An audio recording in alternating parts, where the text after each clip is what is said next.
governor of Texas called for the leaders of his state's energy board to resign on Tuesday night, as 5 million people in the state were left shivering without power amid a record-breaking. Texas is the only state in the lower 48 with its own electrical grid, ERCOT, while only two other grids, the Eastern Interconnection and the Western Interconnection, serve the rest of the contiguous. The state opted to run its own power system due to suspicion of the federal authorities, the Austin American-Statesman explained. Greg Abbott, the Republican governor, on Tuesday announced an investigation into ERCOT, and rounded on the leaders, several of whom, it emerged, did not even. The Electric Reliability Council of Texas has been anything but reliable over the past 48 hours, said Abbott in a statement. Far too many Texans are without power and heat for their homes as our state faces freezing temperatures and severe winter weather. This is unacceptable. Almost 4 million homes in the state were without power. 10 people are known to have died as a result of Winter Storm Uri, some in traffic accidents, some from fires sparked by attempts to keep warm,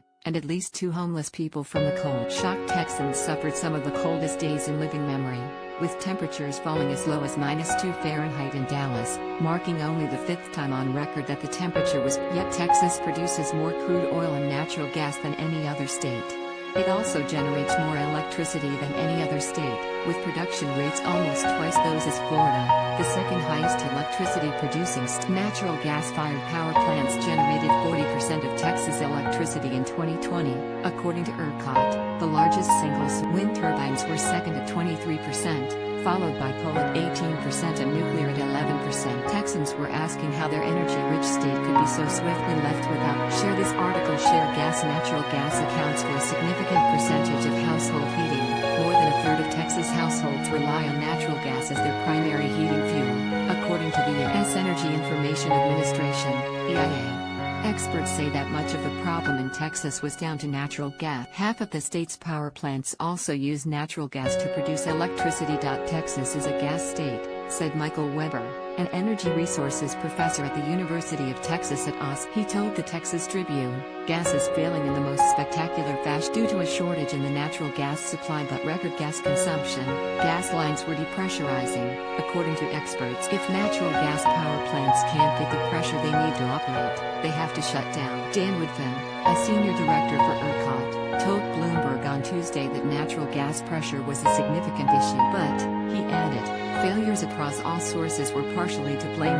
We've had some issues with pretty much every kind of generating capacity in the course of this multi-day event. Whose natural gas power plants usually do not have very much fuel storage on site. Experts instead, the plants rely on the constant flow of natural gas from pipelines that run across the state from areas like the Permian Basin in West Texas to major demand centers like Houston. In early February, Texas operators were producing about 24 billion cubic feet per day, according to an estimate by S&P Global. But on Monday, according to the Texas Tribune, production plummeted to between 12 and 17 billion cubic. Furthermore, systems that get gas from the earth are not properly built for operators in West Texas Permian Basin, one of the most productive oil fields in the world, are particularly struggling to bring natural gas to the surface, analysts said, as cold weather and snow close wells or cause power outages that prevent pumping the fossil fuels from the ground. Gathering lines freeze, and the wells get so cold that they can't produce, said Parker Fawcett, a natural gas analyst for S&P Global. And pumps use electricity, so they're not even able to lift that gas in liquid,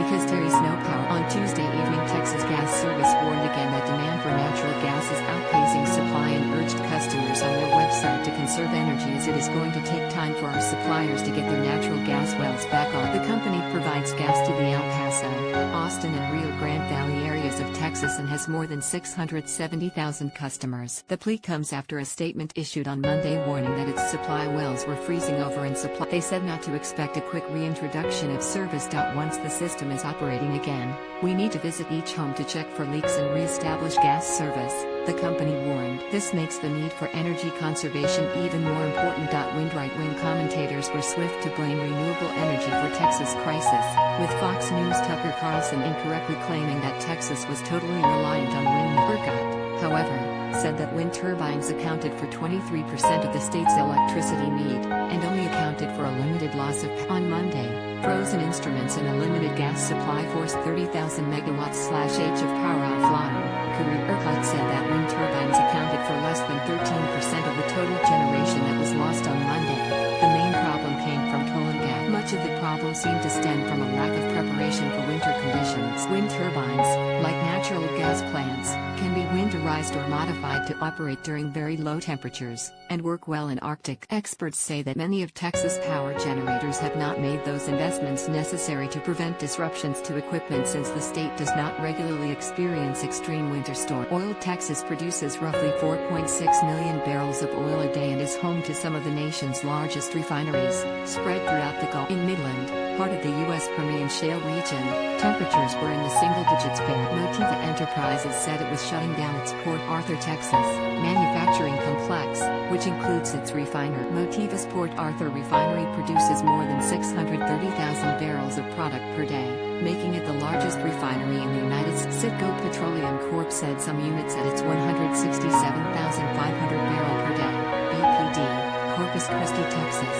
refinery. Sources familiar with plant operations earlier said the crude distillation unit, a reformer and a hydrotreater were shut by cold weather at the refinery, with all other units also being. The cold snap also forced LyondellBasell's 263,776 BPD Houston refinery to operate at minimum production, and also shut most units at Marathon's 585,000 BPD Galveston Bay plant. But Exxon's 369,024 BPD Beaumont, Texas, refinery seemed to be operating at normal levels, although the company had warned nearby residents of flooding. We are also getting reports of power outages across the Permian, which are expected to continue over the weekend if the current weather system. This may result in intermittent production shut-ins, with a moderate impact on Permian oil production expected in February, Rystad Energy's head of oil markets, Bjorn Arton-Haugen, said in a note. Texas oil facilities were not alone in struggling.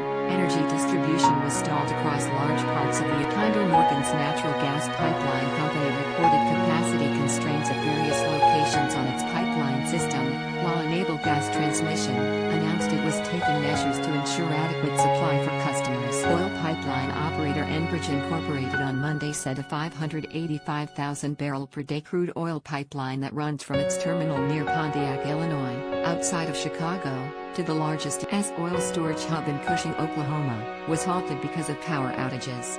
Crews are working with electric utility providers to restore power to Line 59, as the pipeline is called, said Enbridge spokesman Michael. The power failure is due to the winter storm the U.S. is experiencing. Nuclear on of Texas' 2 nuclear power plants failed on Monday, the Wall Street Journal reported, adding to this. The problem was in one of the 2 units of the South Texas project, a nuclear power plant near the Gulf of Mexico. The Nuclear Regulatory Commission and the plant's operator said that the unit's water supply froze, causing 2 pumps. The plant usually produces enough to power 2 million homes. Coal provides only 18% of Texas energy needs, as the state has turned away from the source that is considered more polluting than some others, but coal also backfired in the frigid temperature. Coal facilities were said to have shut off because of extreme cold, the Wall Street Journal reported, with frozen piles of coal stored to feed power plants also were thought to have literally frozen over, making it impossible to generate electricity.